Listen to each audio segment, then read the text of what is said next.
Price B to God. தேவனுடைய நாமம் மகிமைப்படுவதாக. கவலைப்படாமல் ஸ்தோத்திரத்தோடு கூடிய ஜெபத்தினாலும் வேண்டுதலினாலும் தேவனுக்கு தெரியப்படுத்துங்கள். ஜெபத்திற்கு உரியதான பிரதான நோக்கம் ஏற்ற பதில் பெறுவதே ஆகும். ஆனால் அந்த ஜெபமே பதில் பெறுவதற்கு தடையாய் இருக்குமாயின் சற்று அதை நிதானித்துதான் பார்க்க வேண்டும்.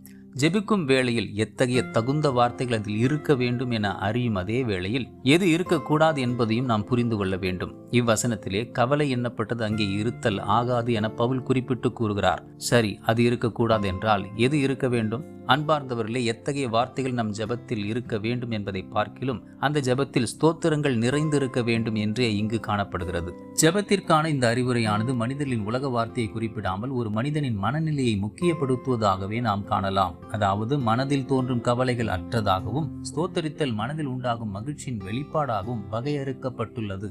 அப்படியென்றால் இந்த ஜெபம் நாம் சரீர பிரகாரமாய் செய்யும் ஜெபத்தை அல்ல, மாறாக ஆவியானவர் செய்யும் அதீத வல்லமையுடைய ஜெபமாக பவுல் ஒரு ரகசியத்தை வெளிப்படுத்துகிறார்.